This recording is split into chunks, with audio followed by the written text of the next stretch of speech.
your Bamenda man, your Ekuna man, your Ngi man, your Bakuri man, and proudly so your Anglophone brother.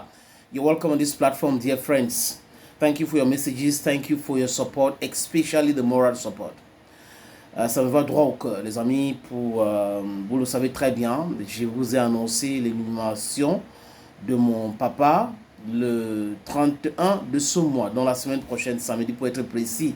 La levée de corps, c'est le côté de l'hôpital régional de Boya, de Boya Regional Hospital. Samuel Eto'o-Fils, c'est un analphabète. Samuel Eto'o-Fils, c'est un illettré. Samuel Eto'o-Fils ne connaît rien. Samuel Eto'o-Fils par-ci, par-là. Mais des gens qui ont tout fait pour faire tomber Samuel Eto'o-Fils se sont fait mal. C'est-à-dire que tous ceux qui ont mis les pieds pour le tacler, il est passé par là, il a cogné les pieds sérieusement et les gars ont mal, très mal. Samuel Eto'o-Fils ne maîtrise rien, il ne maîtrise pas le management. Pour être président de la fédération camerounaise de football, il faut aller dans une école de management. On regarde très bien. Les autres étaient dans quelle école de management? Iya Mohamed Seth était le directeur de la Société Coton. D'accord, manager qui se trouve aujourd'hui. Il manageait comment? John Beginning, on peut parler aussi de Medino, du côté de Bamenda. Il est passé par où? Mais est-ce que les meilleurs dirigeants du monde ou au monde aujourd'hui, c'est forcément les gens qui ont fait l'école de management? C'est quoi le management? Donc vous avez des gens, des corrompus, qui au lieu de tacler le sujet, amènent les gens dans la distraction totale, amènent les gens dans les histoires des complexes inutiles, les diplômes par-ci, les diplômes par-là. Des gens qui ont plongé le Cameroun dans une situation économique très difficile.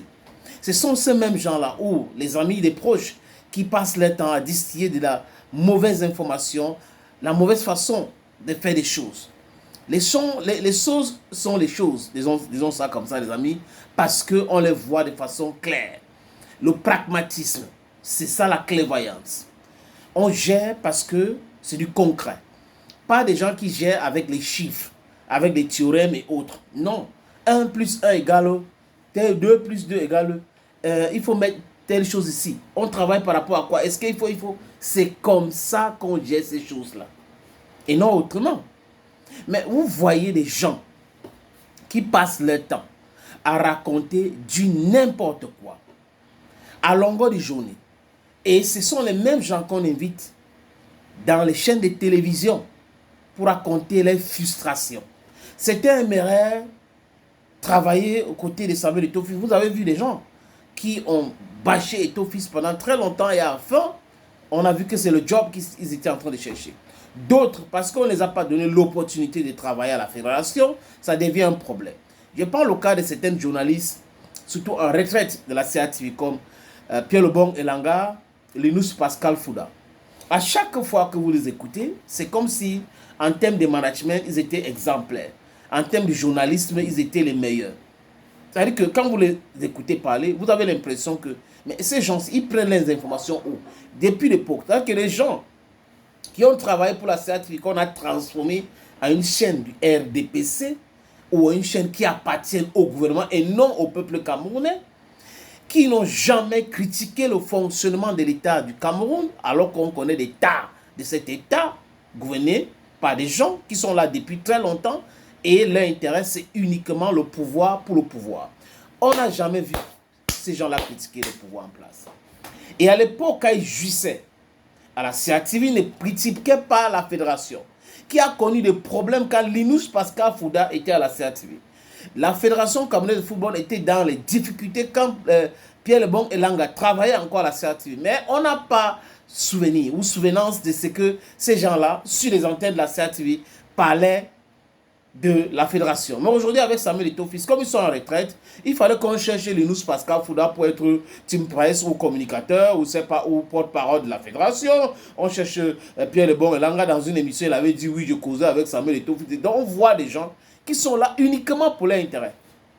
Donc les critiques n'ont pas de sens pour moi. Si vous voulez être des gens qui critiquaient pour le bien de tout le monde, il faut être clair. Mais vous ne pouvez pas être ceux qui n'ont aucune histoire, des critiques constructives même, À l'époque, quand les choses allaient mal, mais qui venait maintenant, je n'ai pas envie de parler des critiques, du bashing, parce que depuis qu'on invite Linus Pascal Fouda sur les plateaux de télévision, c'est du Eto bashing.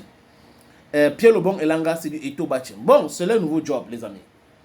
Mais Eto Fils encore montre aux yeux du monde qu'il est plus intelligent que ces agitateurs-là.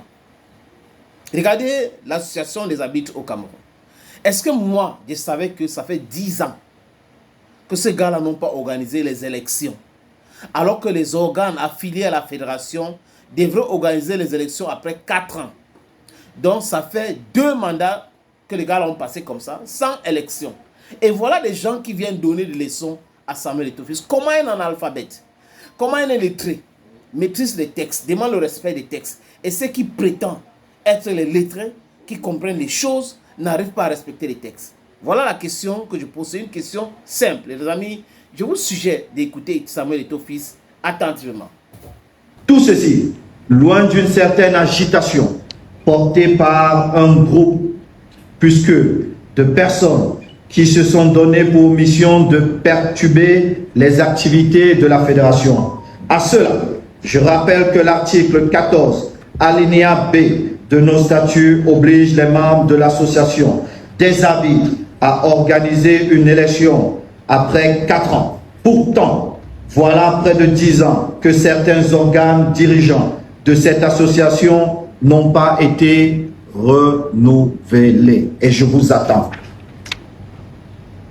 Mais je voudrais les rassurer, nous allons poursuivre sans relâche les réformes entreprises depuis plus de 3 ans dans notre arbitrage. C'est la blague. On est là dans la blague totale, les amis. Parce que si Eto'o n'avait pas fait ces déclarations, nous autres, on ne devait pas être au courant. Oui, on apprend tous les jours, je suis humble de le dire, hein, on apprend tous les jours. Et chez moi, on dit quoi? Ibiri Mikai, pour comprendre, pour savoir, il faut questionner. Vous comprenez? Pour savoir, il faut questionner. Voilà ce qui est clair. Très, très clair. Donc, vous voyez, ils s'agitent dans rien, ils ne respectent rien, mais ils sont les premiers à s'agiter. Oh, telle chose ne marche pas bien. Est-ce que à votre sein, dans votre structure, dans l'association que vous gérez, ça marche bien? Avant de demander à l'autre. Et toi a dit clairement que la fédération n'a pas de problème avec les arbitres. C'est pour cette raison que le championnat continue. You understand what I'm talking about? Thank you, friends, for watching. Thank you again. Emily, bye bye for now.